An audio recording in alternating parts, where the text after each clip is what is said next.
séduire. Le Forum des rois et leaders traditionnels d'Afrique qui voit en la Guinée équatoriale un modèle de développement à suivre.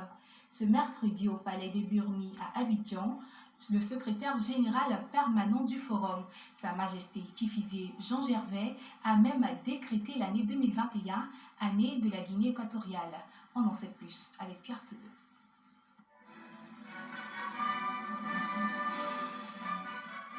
La Guinée équatoriale est un pays de l'Afrique centrale.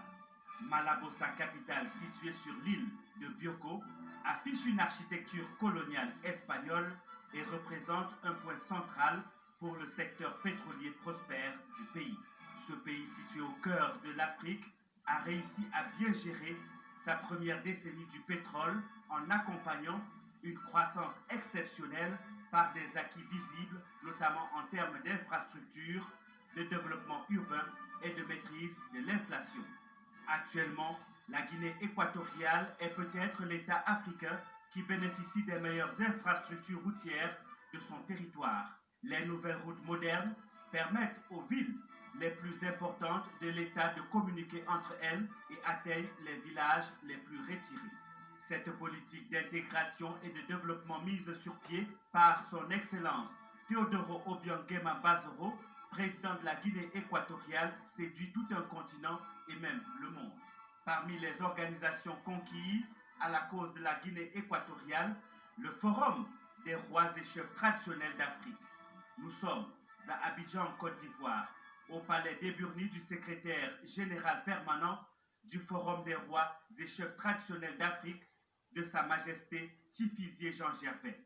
Ce mercredi, le roi d'Afrique a signé un décret faisant de l'année 2021 l'année de la Guinée équatoriale pour ses réalisations économiques. Décret remis ici au chargé d'affaires de l'ambassade de la Guinée équatoriale à Abidjan, représentant son Excellence Bernardino Ondo, ambassadeur de la Guinée équatoriale en Côte d'Ivoire.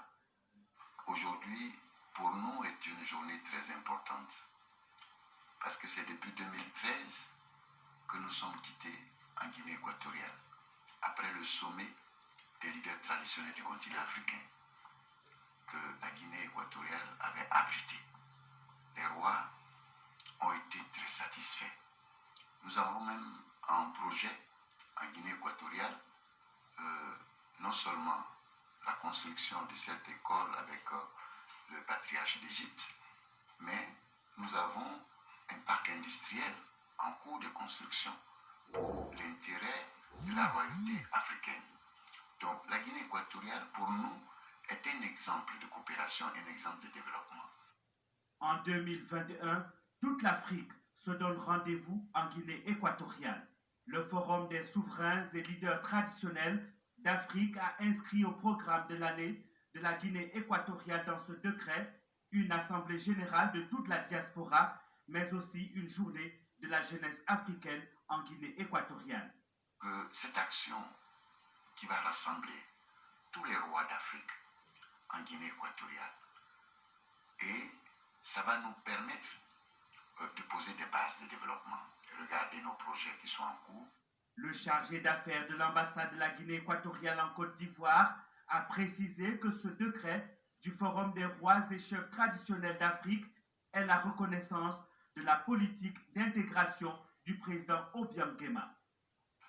Je suis très serein. Effectivement, c'est la dénomination d'un pays d'accueil, un pays de paix, un pays de liberté, un pays de stabilité politique, sociale et économique, grâce à notre père fondateur, notre père de la nation, son Excellence Birnima Bazor. Parce qu'il y a des présidences, il y a des pays qui peuvent avoir plus que nous, mais notre base, c'est la liberté, la paix et la stabilité politique. La raison pour laquelle on voit que tous les pays